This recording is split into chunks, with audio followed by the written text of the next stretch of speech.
हरिओम नारायण हरि। आप सब लोगों का मेरे YouTube channel spiritual walk with मैत्री में हार्दिक सकारात्मक स्वागत है। आप सब लोग स्वस्थ रहें, व्यस्त रहें, मस्त रहें। मैं इसको मंत्र ही मानती हूँ। इसी मंत्र के साथ में रोज़ अपना वीडियो दोनों यूट्यूब चैनल्स पे शुरू करती हूँ। तो दूसरा मेरा टैरो रीडिंग का है, मैत्री टैरो रीडिंग। अब आप देखिए, हम रोज़ एक नया विषय आपके लिए लाते हैं ताकि कुछ भ्रम दूर हो, कुछ जो परसेप्शंस बने हुए हैं उनको सही किया जा सके। तो खैर, आज का जो मेरा विषय है वो है महामृत्युंजय मंत्र का सही उच्चारण। लोग करते हैं महामृत्युंजय मंत्र, करना भी चाहिए, क्योंकि ये आपके रोग का शमन करता है, ये आपके आयुवर्धन करता है, आपको अच्छा स्वास्थ्य देता है। और इसके अलावा और भी बहुत से ऐसी चीज़ें हैं जो इसको करने से स्वतः हल हो जाती हैं, उनका समाधान अपने आप आने लगता है। तो लेकिन इसका उच्चारण सही होना चाहिए। अगर इसके उच्चारण में थोड़ी सी भी त्रुटि आ गई तो लाभ की बजाय ऑपोजिट हो जाएगा।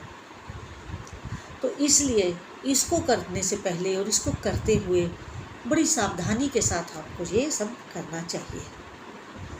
अब इतने सारे मंत्र हैं, इतना हमारा विस्तृत सनातन परंपरा है, सनातन हमारा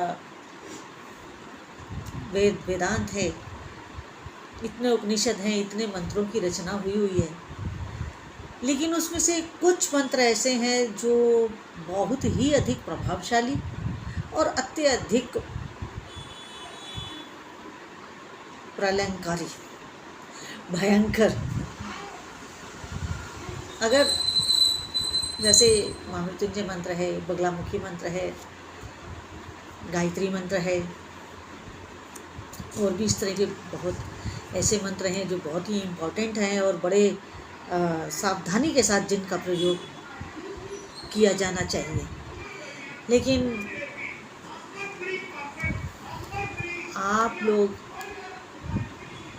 अपने लिए, स्वयं के लिए रोज़ इसकी एक माला करें। माला ना करें तो कुछ संकल्पित जाप तो इसका रोज करें, ताकि आपके घर में सुख, शांति, समृद्धि ये सब कुछ प्रदान करने का सक्षम है, प्रदान करने में। पर शर्त वही है कि उच्चारण उचित हो। मंत्र सबको मालूम है, महामृत्युंजय मंत्र सबको आता है, आजकल ऑलमोस्ट सभी को आता है, और आप सब लोगों को करना भी चाहिए। लेकिन इसके करने के कुछ नियम भी हैं, मैं आपको बताऊं। अब मैं एक एग्जांपल देती हूँ आपको कि किस स्थिति में महामृत्युंजय का जाप नहीं करना चाहिए, बिल्कुल नहीं करना चाहिए। मैं एक उदाहरण आपको देती हूँ। अब मान लीजिए कि आपके परिवार में या आपके किसी परिचित, नॉन, आपके नियर और डियर का कोई प्रॉब्लम हो गया है, या कोई एक्सीडेंट हो गया है, या बीमारी ऐसी है और स्थिति बहुत गंभीर है, स्थिति बेहद नाजुक है, मगर उसकी सांस चल रही है, और सांस भी इसलिए चल रही है कि उसका कुछ प्रारब्ध बचा हुआ है, अदरवाइज वो भी संभावना नहीं है। जब ऐसी कोई स्थिति हो कि जब कोई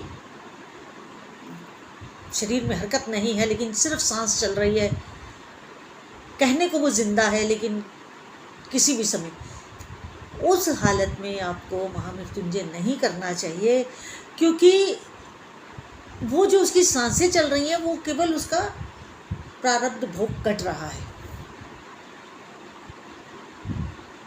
समझ रहे हैं आप? और अगर आपने उस स्थिति में महामृत्युंजय कर दिया जाप, वो प्रारब्ध बीच में रह जाएगा और उसके प्राण छूट जाएंगे। ऐसी स्थिति होती है। तो ऐसी परिस्थिति में महामृत्युंजय का जाप नहीं किया जाता है। ऐसी स्थिति में केवल प्रभु से ये प्रार्थना की जाती है कि हे प्रभु, इसको सद्गति दीजिए और आगे का मार्ग प्रशस्त कीजिए, ताकि इस जीव को इस शरीर छोड़ने के बाद भटकना ना पड़े, भटकाव ना हो, कोई प्रेत योनि या उन योनियों में अधिक समय ना रहना पड़े। क्योंकि देखिए, जैसे ही शरीर छूटता है और उसके बाद जब तक आप वो क्या कहते हैं क्रिया नहीं कर लेते हैं और धर्म शांत नहीं करवा लेते हैं, तब तक जीव प्रेत योनि में ही रहता है और आपके घर में ही वास करता है। समझ रहे हैं आप? जब आप ब्राह्मण भोज कर देते हैं उसके बाद उसका वहाँ से प्रस्थान होता है। उसके बीच में क्रिया हो जाती है, गरुड़ पुराण का जो आप पाठ रखवाते हैं वो कंप्लीट हो जाता है, बट जीव तब भी वही वास कर रहा होता है। वो जो मृत आत्मा है, मृत आत्मा तो क्या कहेंगे, मृत जीव जो है वो वही वास कर रहा होता है। तो उन दिनों में भी घर के सब लोगों को कुछ डू और डोंट्स का पालन करना चाहिए, अदरवाइज परिवार में समस्याएं आने लगती हैं। मैं आपको एक एग्जांपल देती हूँ। एक हमारे नॉन थे और वो LIC में GM थे, जनरल मैनेजर थे। उनको कैंसर हो गया और जब उनकी लास्ट स्टेज आई और वो हॉस्पिटलाइज्ड थे और छटपटा रहे थे, लेकिन शरीर नहीं छूट रहा था। और शरीर क्यों नहीं छूट रहा था, उसका कारण था कि उनकी बाजू के ऊपर महामृत्युंजय का यंत्र बंधा हुआ था।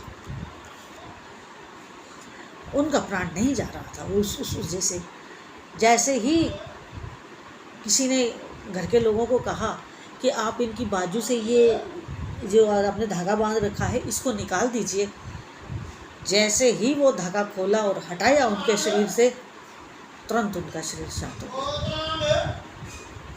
तुरंत शांत हो गया। जो वो तड़प रहे थे उससे उनको तुरंत मुक्ति मिली।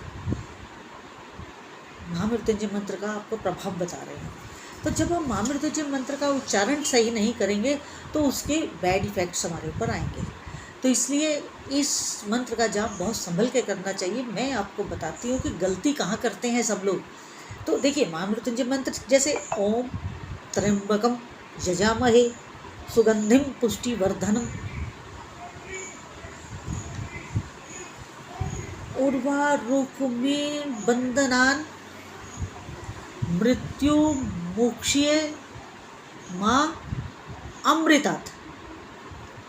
अब सारा आपने सीख कर लिया। जहाँ आया माँ अमृतात् तो वहाँ करेंगे माँ अमृतात्, माँ अमृतात् नहीं। जहाँ अपने माँ के बाद आ अमृतात् जरूर लगाना है।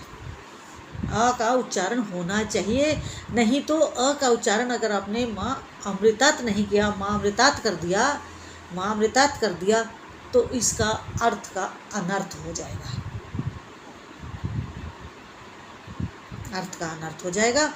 तो ओम त्र्यंबकम यजामहे सुगंधिम पुष्टिवर्धनम उर्वारुकमेन बंधनात् मृत्युर्मुक्ष्ये माँ अमृतात्, नॉट मृतात्, माँ अमृतात् नहीं, माँ अमृतात्।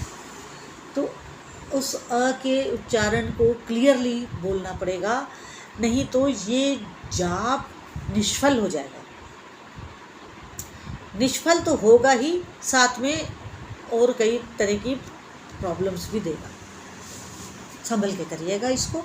और जब भी आप इसका करें तो इस लास्ट वाले वर्ड को बहुत ध्यान से बोलिएगा क्योंकि उच्चारण इसका बिल्कुल क्लियर होना चाहिए, माँ अमृतात, नॉट माँ अमृतात, माँ अमृतात नहीं, माँ अमृतात।